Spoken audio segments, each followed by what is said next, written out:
Hi, I'm back again. No surveys this time, I just have something to talk about. So every year in the summer, my family goes away on vacation, and where we go has a beach, and so naturally, everyone has started to try to slim down in order to look good in their beach photos, as you might expect. However, in talking to my family about what they're doing in order to try and look, I don't know, I guess Instagram photo ready for the summer, I'm realizing that I think they're under a lot of misconceptions that I honestly thought people don't think anymore, but apparently they do. I wanted to make this in order to clear up some general misconceptions about fitness that they have, and if you're like a beginner in fitness, you might think these things too.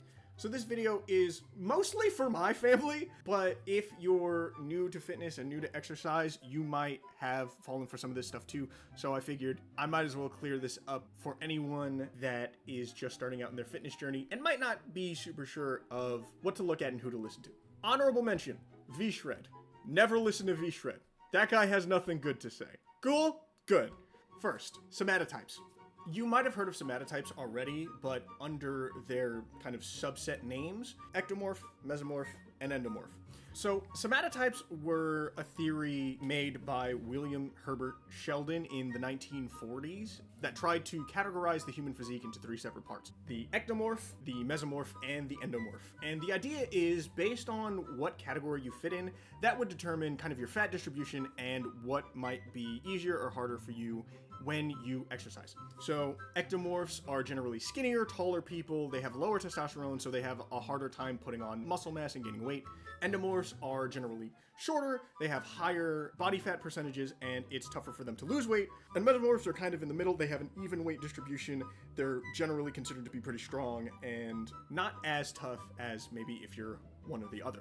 When people talk about somatotypes, this is generally kind of what they refer to, this specific type of body chart typing. The problem with the study is that this wasn't designed to determine how you're supposed to exercise. This was actually used as a predictor for personality traits. That's right! William Herbert Sheldon was a eugenicist, and he used physical traits to try and determine actual personality traits that people would have. So we thought ectomorphs were like smart but anxious. He thought mesomorphs were competitive and tough. He thought endomorphs would be friendly and easygoing people, but that they'd also be lazy and selfish.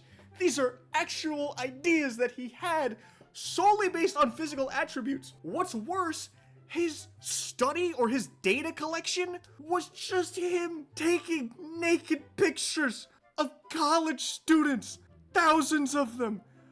That was his sample. And if you think that they consented to these photos, you'd be wrong. And as we all know, your physical traits have nothing to do with your personality. The science does not suggest that having a specific body type is a determinant of how you're supposed to train. Nothing really changes that much, whether you're an ectomorph, a mesomorph, or whatever. You could train the same no matter who you are, and you'll still encounter muscle growth. The only thing that a somatotype could tell you is what your fat distribution might look like and the struggles that you might face when it comes to training. But it does not have any bearing on the actual training. The more widely accepted form of somatotyping and somatotype calculation is the Heath-Carter formula. So these are scientists that took Sheldon's work and turned it into a more like objective way to calculate what your fat distribution is and, you know, what typing you might fit into based on actual proper calculations. But again, none of that has any bearing on the weight you're supposed to lift. None of that changes. It just tells you what might be harder for you. So to summarize, somatotypes and the way that we talk about them, bad news. Next, hypertrophy rep ranges. This one's one of my favorites. So these are the rep range animals. That's what I'm going to call them because they don't have a real name. But as you can see, they'll say to build strength, you do 1 to 6 reps. For hypertrophy, you do 8 to 15. For endurance, you do 12 to 30. This is right and wrong at the same time because I think people's perception of them is a little bit off. I couldn't even find an origin for where this came from or where the rep ranges come from. It seems like, based on what I managed to find, that the popularization of ideal rep ranges really came from bodybuilding culture in the 1950s, which makes sense because as far as anyone was concerned, especially when fitness became a little bit more mainstream, those were probably the guys to look to, so you listen to them. The problem is, none of these rep ranges or rest times or set times are hard and fast rules for you to follow depending on what you want to do. The science seems to say that as long as you're pushing your sets hard, the rep ranges aren't all that separate from each other. The suggestion is that 5 reps to 30 reps are optimal for muscle building and hypertrophy. This kind of thing is more of a guideline for beginners that tells them the rep ranges that they should be looking at depending on what they want to do. What isn't always mentioned here, and this is what throws people off a lot, is the type of weight that you should be lifting within relation to higher or lower rep ranges. So the main thing that causes hypertrophy, which is the signal that tells your muscles to grow, is time under tension. So if you're lifting a really heavy weight, but you're only doing 3 reps, that's a lot of tension under a little time.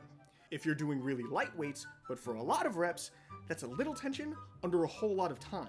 So the ratio of time under tension that you want to be looking at has to be effective enough so that your body tells your muscles, hey, we need to grow in order to do this again, which I think is where these rep ranges come from. Overall, the basic idea is the heavier you go, the less reps you need, and the higher you go, the higher reps you need. But it's not because if you get 11 reps instead of 12 in a set, your muscles aren't gonna grow. It's because these rep ranges are a great suggestion for you if you're not sure what muscle growth signaling is supposed to feel like. And generally, that's what the burn is. If you're training for hypertrophy and you get 7 reps in instead of 8, your muscles aren't going to explode and atrophy and like kill you. It's a good framework that tells you what a good range it probably is if you want to grow your muscles, but that works directly in proportion to the amount of weight that you're lifting. So to summarize, the higher the weight, the less the reps. The lower the weight, the higher the reps. But these specific rep ranges are not a law. It is a suggestion. Cool? Great. Next, toning the muscle. This is probably the thing that I have heard the most from my family, and as far as I've managed to research, I really haven't been able to figure out like where specifically the idea of 12 reps to tone came from, but I want to dispel this now. Looking toned, and I think by toned, we all mean being able to like see your ab muscles and see separation in your biceps and stuff like that. Looking toned has nothing to do with the way you train. It has everything to do with your body fat percentage.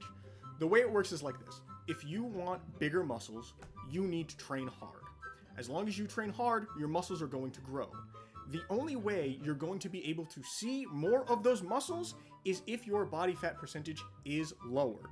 Because as your body drops in fat, the only thing left to show people is the muscle underneath, which is where the idea of bulking and cutting comes from. Because when you bulk, you put on a lot of size and you put on a lot of strength. And then when you cut all that fat away, and what's left is all of the muscles that you've built up over time during your training.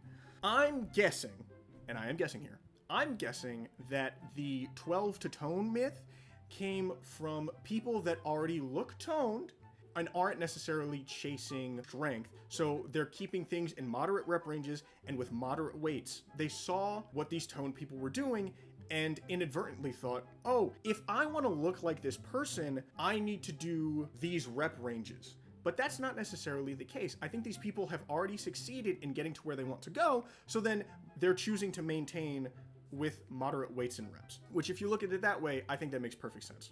But again, your training style has nothing to do with looking toned. That is up to your body fat, and your body fat percentage is up to your diet. You want to see more of your muscles, you're gonna have to eat a little less and eat a whole lot more protein. That's just the way things are. Pretty simple concept. The only thing that trips people up is the dedication required, and that's okay. Look, if this is something that you've believed for a long time, I don't want you to feel silly or wrong or like you're stupid or something. I'm gonna put my psychology degree to use here, and we're gonna talk about something called heuristics. So heuristics are these like mental shortcuts and general rules of thumb that your brain creates in order to make quick, simple decisions in the face of unknown information that you need to understand like as quickly as possible. The example that I like to use is if you touch a knife and you get hurt, and then you touch like a cactus and you get hurt, then your brain is going to go, we shouldn't touch pointy things because pointy things hurt. It's a very quick, hard set rule, but it's going to keep you out of danger because you're going to be less likely to do things like touch pointy rocks, or if you see a sea urchin in the ocean, you're less likely to touch it because pointy things hurt. The obvious problem with heuristics is that they can be overgeneralized. So, avoiding pointy things might save you from accidentally cutting yourself on something, but it is also going to cause you to potentially avoid things like an aloe vera plant or something, which is completely harmless, but because your brain said it's pointy, you're gonna stay away. Heuristics usually are born from like the first few encounters with something, and a lot of this information that I've been talking about comes from the 40s and 50s, and this is back when like mainstream bodybuilding became a thing. The problem with exercise science is that being a science, it is bound to evolve and grow past its initial stages. But I think a lot of people's heuristics are based on the things in the 50s, so it's tougher to get out of the mindset that you've already built around training and what to do. And it really doesn't help that you have people that will lie about this kind of stuff and tell you that this stuff is still the optimal way to go when that might not necessarily be true. Or they'll try and convince you that there are very specific things that you need to do and to buy their course because they have the secret sauce to getting ripped, which also isn't true. The reality is heuristics are hard to break. Like, scientifically, heuristics are very, very hard to break. So it's not surprising to me that, if you've been thinking about it, if you've been thinking about fitness in this way, you're going to be less likely to try and do some of the new stuff because in your brain, like, you already know what's going on. And that's okay. But I think this is a good indicator that when it comes to science and when it comes to exercise science, it's always good to kind of try to stay up to date on what the newest literature is, what the newest studies are, and what the newest science is, because science changes and what's best for people changes, and you might find something that might work better for you than what you're already doing right now. So don't blame yourself. Blame science, I guess. Anyway, that's all I wanted to talk about. I just wanted to clear up some basic misconceptions. But yeah, that's it. I just wanted to kind of clear up some misconceptions that people might still have about how to train and how to work out. So that's it. Bye.